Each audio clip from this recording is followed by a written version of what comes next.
Lorenzo Silva's new thriller is set in the resort of Castelldefels near Barcelona.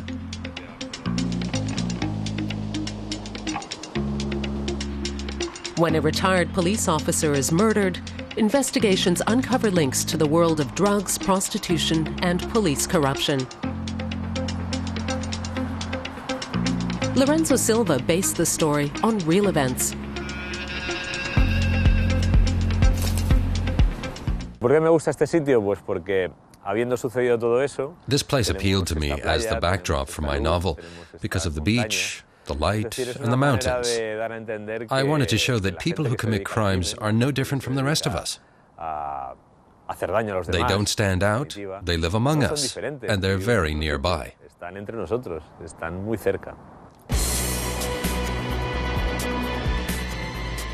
As well as the victim, the two main protagonists are also police officers.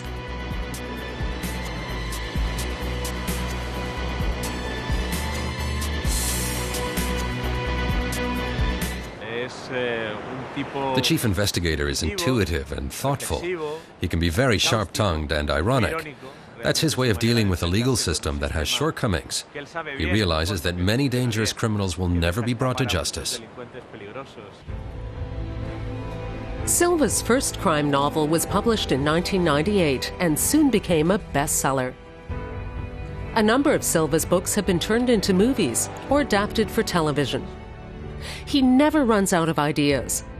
One reason for that is that he identifies with his main protagonist. Es un hombre que ha tenido que encajar un fracaso. He's a man who has endured some setbacks. That interests me. And he's of my generation, a generation that has never quite found its place in society, between the generation that lived through the war and the younger generation of today.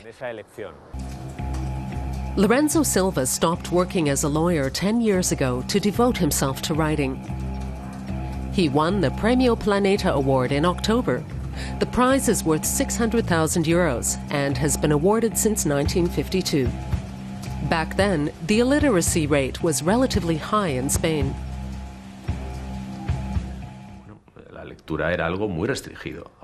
At that time, reading was something for the prosperous elite. Against that backdrop, the prize was set up to remind Spaniards once a year that there's something called literature. Many people go out and buy the winning novel. On my reading tours, people come up to me and say that for half a century they've bought every prize winner, no matter what it's about. Crime novels are big business. In Germany, they make up 30% of the fiction market. But Winfried Höning of the German publisher Suhrkamp says not every successful crime writer translates well. With some foreign crime novels, Japanese or Spanish ones, for example, I just can't understand the plots because I don't know the cultural background or the mentality or the history.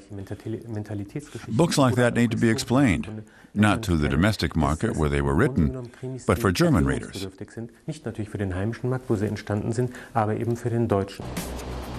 In the case of Lorenzo Silva's works, one issue is that his heroes work for the Guardia Civil, a name that many people associate with the Franco dictatorship, even though the Guardia Civil often stood for liberal ideas over the course of its history. The first thing the Guardia Civil told me is that my books were very welcome, because they show the officers as normal people, and a wide range of characters, clever and less clever, decent officers and criminal officers. They were relieved to see themselves portrayed as regular members of society. Lorenzo Silva is set to gain many more readers thanks to the prize. And not just at home. Publishers around the world have been inquiring about translation rights.